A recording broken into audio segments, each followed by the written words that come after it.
Start इसको जब आप रेडी करोगे तब बोलो। हो गया।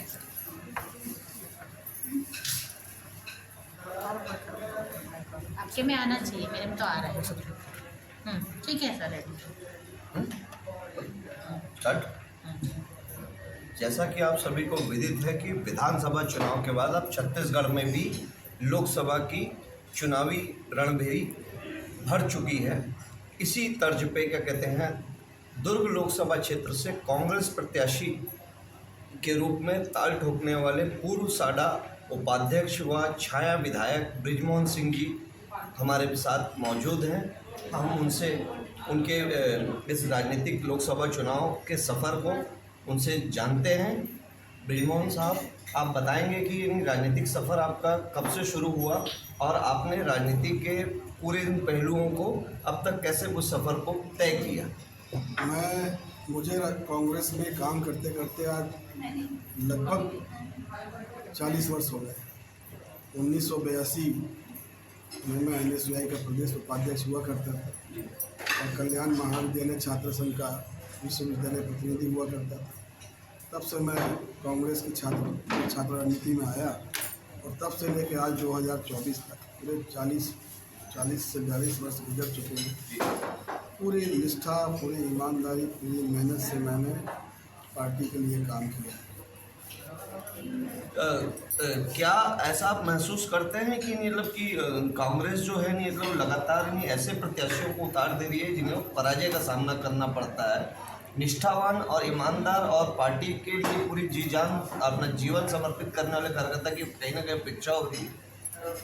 ये तो हर पार्टी में होता है, जैसे हम लोग देखते हैं, लेकिन काम करने वालों को विधानसभा या लोकसभा की टिकट मिलना चाहिए। ये हमारी मांग भी है और सारे कार्यकर्ताओं की दिली इच्छा भी रहती है। लेकिन कई बार क्या होता है कि अचानक से प्रत्याशी को थोप दिया जाता है, जिससे कि रिजल्ट बिगड़ जाता है।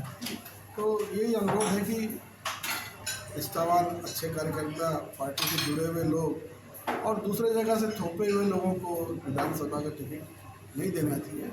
स्थानीय लोगों को, जो वहाँ निवास करते हैं, स्थानीय लोगों को पार्टी का टिकट देने से अच्छा रहता है। कार्यकर्ता भी मजबूती से काम करते हैं और क्षेत्र का माहौल भी अच्छा रहता है। पब्लिक भी उनको पहचानती है और वोट भी मिलता है और विजयी भी होता है। छाया विधायक रहते हुए आपकी जो राजनीति थी उसके विपक्ष में क्या कहते हैं, आपके भारतीय जनता पार्टी की राष्ट्रीय नेत्री सरोज जी थी। पराजय का आपको मुंह देखना पड़ा था। आखिर ऐसा क्या वजह था कि आपको पराजय का सामना करना पड़ा? मैं बिल्कुल नया कैंडिडेट था 2008 में। सरोज पांडे 10 वर्ष तक दुर्ग शहर की महापौर थी। स्वाभाविक है, दुर्ग शहर में उन्होंने बहुत काम कराया एक महिला होकर और बहुत लोकप्रिय थी। उसका असर यहाँ के लोगों मतदाताओं पर पड़ा कि वो इससे ज़्यादा योग्य है। वरना मैं भी चुनाव जीत गया था, लेकिन फिर भी मैंने उसे बहुत अच्छी टक्कर दी। आखिरी में कुछ निर्दयी लोगों ने कुछ कांड करा दिया, कुछ न्यूसेंस कर दिया, जिसका खामियाजा राष्ट्रीय पार्टी को भोगना पड़ता है और उसका खामियाजा मुझे भोगना पड़ा। इसलिए मैं हार गया। वरना मैं एक सामान्य कार्यकर्ता होकर राष्ट्रीय नेता से चुनाव लड़ रहा हूँ, हार गया। लेकिन आप देखेंगे कि वैशाली नगर विधानसभा में और लोग जो हारे हैं वो बड़े लोगों से हारे और खुद बड़े लोग थे। मैं ही एक ऐसा जो छोटे से कार्यकर्ता था और बड़े से हारे। अभी वर्तमान में चूँकि दुर्ग जिले की बात कही जाए तो यहाँ राज्यसभा सांसद भी हैं और लोकसभा सांसद भी हैं। 5 वर्षों में ऐसा क्या काम हुआ और भाजपा की कथनी और करनी में क्या अंतर देखते हैं?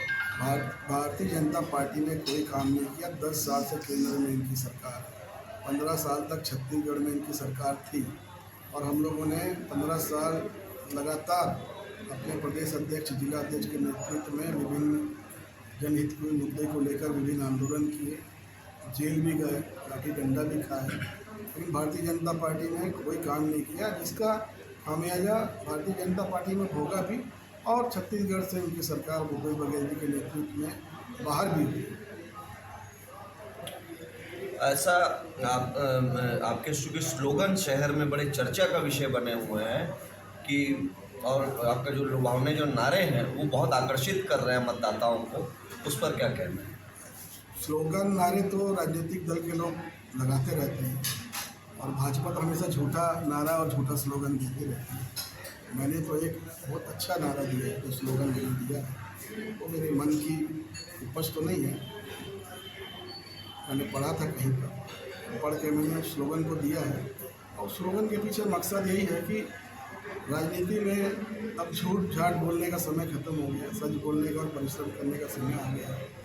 और अगर मैं टिकट मांगकर सच बोलकर टिकट मांग रहा हूँ तो लोग मुझे बगावत करने वाला ना समझें, और अगर समझते हैं तो मुझको बागी समझें। यही तो मैंने लिखा है।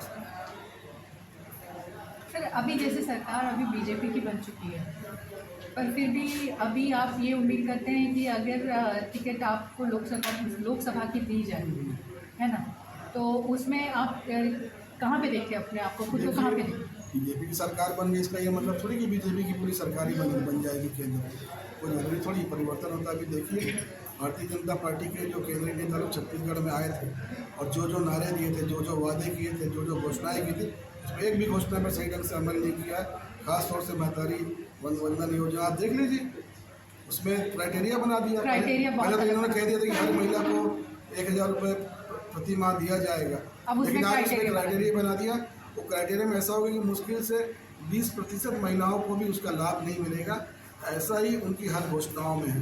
सिलेंडर वाले मामले में भूपेश बघेल जी ने कहा था कि हर घर 500 रुपया कम देकर सिलेंडर देंगे, लेकिन इन्होंने क्राइटेरिया बना दिया। इन्होंने उज्ज्वला योजना वालों को पहले भी मिलता था, तो इन्होंने बेवकूफ़ बनाया, बुद्धू बनाया और लुभावने नारे देकर लोगों को आकर्षित करके, प्रभावित करके वोट देकर अपनी सरकार बना ली। लेकिन अब जनता को धीरे धीरे मालूम चलेगा कि जो उन्होंने छल कपट से जो में आकर जो वोट दे दिया था वो गलत। सर आपका परिचय। मेरा नाम बृजमोहन सिंह है। मैं वैशाली नगर विधानसभा क्षेत्र से कांग्रेस पार्टी का विधायक प्रत्याशी रहा हूँ सन 2008। धन्यवाद। आगे के चुनाव के लिए आपको बहुत बहुत शुभकामनाएं। धन्यवाद।